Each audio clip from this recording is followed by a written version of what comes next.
It's the Van Show! Mama! Yeah! Awesome! We're so excited because we have today the one, the only, Kirk Reedstrom! Say hello, Kirk! Hi, everyone. I'm so Hey! excited to be here with you, Van. Are you? Oh, yeah. You know what? I'm a really big fan. You're a fan? That's right. Yeah, I'm a fan of Van. You're a Van fan? Van fan. Yeah. Well, you know who's a fan of you? Who? Fernie. Oh! Yeah. All right. Oh, that makes my day. Right? Fernie is your biggest fan. Excellent. Fern fan. Excellent. Yeah. Fan. All right. Really a verdant fan. Yeah. Well done. Well done. All right, now, we want to ask you some questions because we brought you on the show to talk about you and your art. So first of all, tell us where you're from.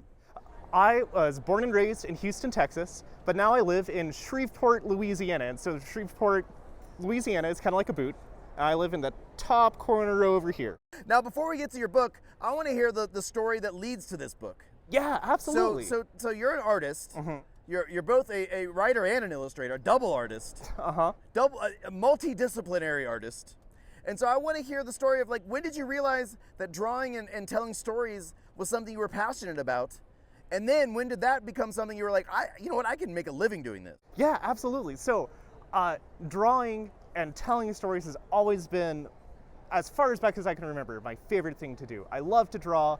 I love to write. I was not the best artist or writer in any of my classes when I was growing up.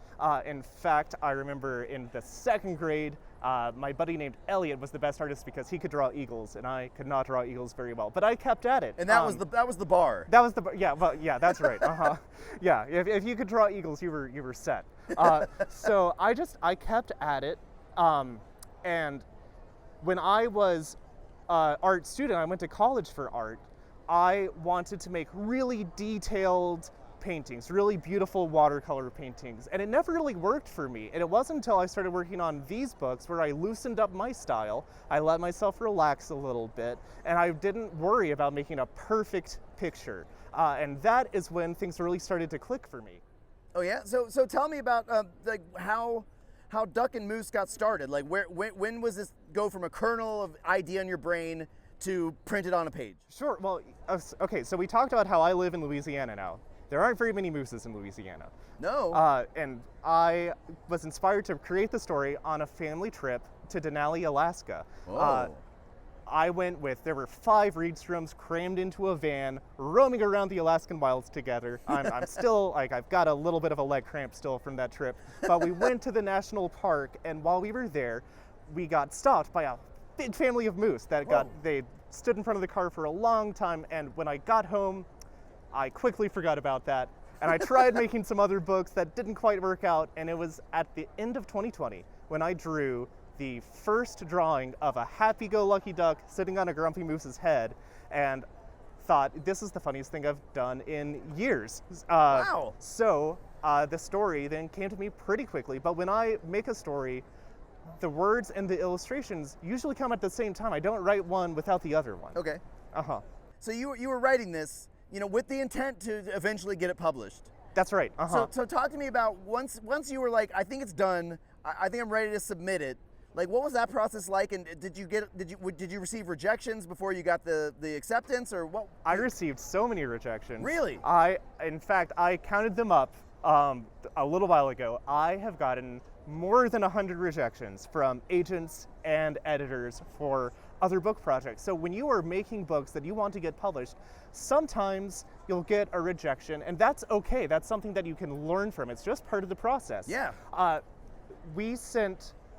I signed with my agent with the first book, but it was a picture book first. So when Anna, my agent, sent them out to publishers, it was a picture book. We actually sent out a completely different picture book to Disney to see if they would like to publish it. They said, you know what? We think you're pretty funny. We don't want this book, but we think you're pretty funny. What else do you have? And my agent Anna said, well, I'm so glad you asked. Here's everything that Kirk has ever done. And the picture book version of Duck Moves In was a part of that. My editor thought, oh, you know what? Okay, this is pretty funny, but it's a picture book. Have you thought about turning it into a graphic novel? And I said, well, I'm so glad you asked. Of course I have. Give me 2 weeks and we'll see what happens. So I spent a couple of weeks revising and turning it into a graphic novel. We sent that in and she said, okay, you know what, we think this is pretty funny. Do you have other ideas for adventures that these characters could have? And I said, well, of course I do. I am so glad you asked, and give me another couple of weeks. Right. And so then I came up with a bunch of other Duck and Moose ideas and sent them over, and eventually they've turned into Moose Blasts Off, the second book, and the third book is called Duck in the Dark, and it comes out on December 3rd. Wow, that's so exciting. Oh yeah, you know what? It's been an absolute dream come true. Well, you know what I love about this story? I mean, there's everything, but also... Oh, thank you, Van. Yeah, of course. Well, no, it's this... So you know, you brought something to the publisher, and then they're like, oh, you know, we love this, but can you do this other thing? And maybe it was something you'd never done before or never tried to do, but you were like, you know what? Yep, I can do that. Like that kind of confidence. Like it's everything. Oh, well, thank you so much. And it's, you know what, it did not feel like confidence at the time. In fact, it felt like sheer terror, which is also a great part of the writing process. But it was, you did not let that terror stop you. That's right. You still said, oh yeah, I got this. So anyway, so we brought you on the show to talk about your books. Yeah, okay, great. So now let's talk about Duck and Moose. Sure. Like, so what's the dynamic here? All right, so Moose's favorite thing to do is to live alone and be by himself. Okay. All he ever really wants from life, which is a lot like me, all I really ever want from life is to be alone. But one day, Duck moves in on the top of his head. It's so comfortable. It's got a great view, and you know, prime real estate spot, right? And you know, Sure. you're in Austin, right? Real estate is hard to come by sometimes. Yeah. So he decides to move in there. Moose is not happy about it, and then wackiness ensues. My favorite kinds of stories is when something goes way wrong, and then the characters have to figure out what to do at the end. The second book is called Moose Blasts Off, where Moose is playing his favorite game, which is a game that he likes to play by himself. It's called Astronaut, and he has a very specific way that he likes to play Astronaut. Now, Duck doesn't understand imaginative play, and so Moose eventually comes around to try to teach him about how to play Astronaut, and Duck, he doesn't get it, and then he goes way in a totally different direction, and when you read the book, you can find out exactly what happened. Now you've got a game called the Squiggle game. That's right. Yeah. And so I'd like you to explain a little bit, and then we'll play it. Okay. All right. So some people who are watching might have played this before. It's where you draw a squiggle. Okay. Actually, I'm gonna let you draw the squiggle. Yeah. Can you pass me the pen? Absolutely. Here, I'm gonna even open it for you. Appreciate it. Yeah. That's what some friends do. There you go. And here's some paper. So you draw a squiggle. You can draw the squiggle, or a friend can draw the squiggle. It's up to you. And then you try to turn it into a character. Now, I learned this game from the cartoonist Linda Berry, who learned about it from a British psychoanalyst named Donald Winnicott. Is that Now, good? Oh, that's great. You're a real artist. Oh, Van. thank you. Yeah. Okay, here you go. Thank you. If I wasn't going to draw on it, I would ask if I could hang it up on my refrigerator. Okay, so here's your squiggle. Aw. Now, my favorite part is that you turn the squiggle around, and it's kind of like seeing shapes or animals in clouds, and you try to turn it into something really neat, and I know exactly what I'm going to turn this into now. Oh, yeah? That's right. Now, when I draw with kids, I like to turn it into a monster, but I am going to turn this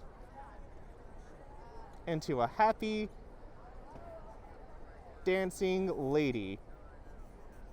Now, I'm not very good on the dance floor. Oh no? No. In fact, no one really wants to see me dance. But I do like to draw characters in movement. And sometimes when you're starting out drawing, you just draw characters who are standing still. Maybe they've got their hands in their pockets. When they are moving, it shows a little bit more of their personality. Well, that's so cool. And You that just turned way, my squiggle into like art. here we go. And we'll give her some fancy shoes. She's ready to go out on the town and have a good time. Heck yeah. That's right. Van, do you like to dance? Are you a dancer? I do. You want to see it? Yeah, I do. All right, Fernie, hit the music. Van,